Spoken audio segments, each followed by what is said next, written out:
In this video, we're going to look at basic workflow tips and tricks that you cannot live without if you want to get the most out of Pro Q2. Now, to start with, to create bands, we can simply click and drag on the line like you've seen. And I'm just going to hit undo. Another thing that we can do is double click anywhere in the background, and that'll create a node there. And another thing we can do is simply command click, command single click, and that'll create a node wherever you click in the background, and that's control click on Windows.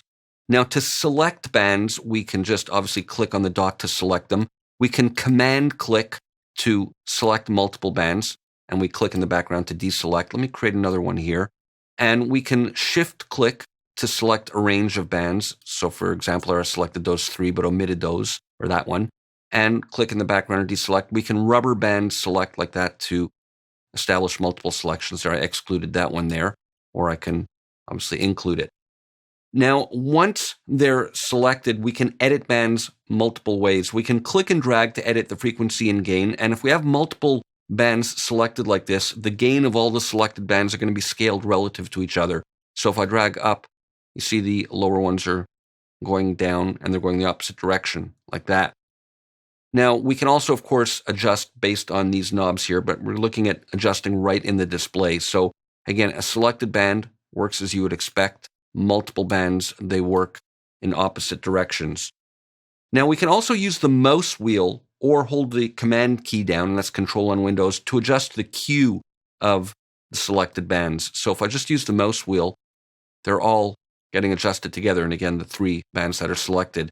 Or I can hold the command key and click like that, and that's control on Windows. Now, we can also hold down the shift key when we're dragging to fine-tune the settings of the selected bands. So let's work with one. And let's say I select this and hold down shift. I'm now moving the gain in very fine increments, or adjusting the frequency in very fine increments, versus without the shift key where I can move more freely. And if I hold command and shift, I'll adjust the Q in fine values like that as well, as opposed to just the command key where I'm adjusting more coarsely. Now, we can hold down the Alt or Option button to constrain the movement to either horizontal or vertical, meaning either pitch or gain. So if I hold down Option, there I'm dragging the frequency and it's locking the gain. Or if I drag up and down, it's locking the frequency and moving the gain. We can Alt or Option click on a band's dot to bypass it. You'll see it gets grayed out by Option clicking, and Option click again, and it'll unbypass those bands. And again, this is nothing we can't do from here, but this is working right in the display. We can Command Option click an EQ band to change its shape. And you'll see the shape is now changing. You can see it reflected here between the different types of shapes available. And then we're back at a regular bell. And we can do the same thing here by just selecting the band and changing it that way. Another really powerful feature that I like using is Alt-Shift clicking to change the slope. And you can see here that it's changing the steepness of the frequencies surrounding the center point. And again, we do that here just by changing the slope there. Now we can double click on a dot to enter values numerically.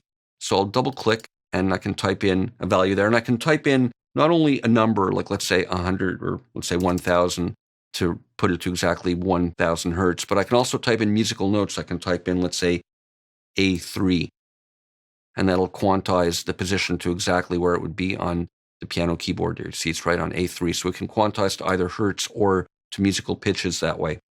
Now, once we double click, we can also use the tab key to move through the fields there. Now it's the gain, now the Q, back to frequency, etc. So we can cycle through to enter numerically like that.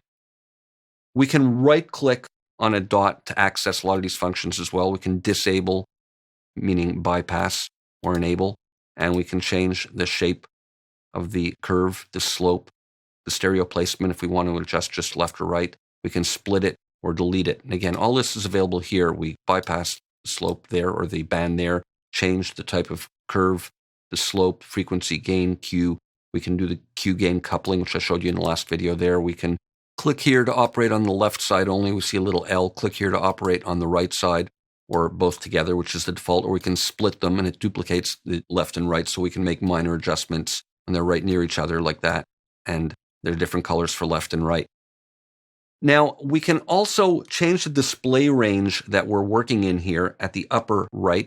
We're working in the 12 dB range here, but we can click here, and if you're making finer adjustments, let's say for mastering, you can have a narrower range. And if you drag and you exceed the range, it'll adjust automatically. It just switched back to 6 dB. So those are the different range settings that are available depending how coarse or how fine you want to work at.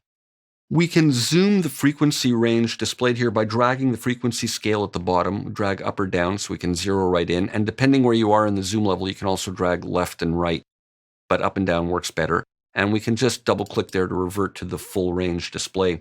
Now there's also a really great solo mode here. When we hover this over and we get this pop-up display, we can click on this icon and drag in order to solo that band.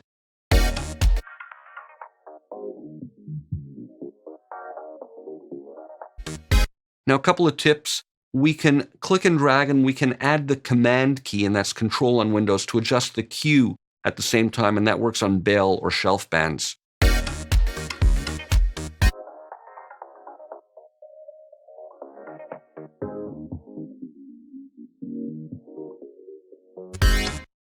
Now, another thing we can do is drag up and down to adjust the level that we're soloing at. So again, when we click on here and play, we can drag vertically to adjust the level.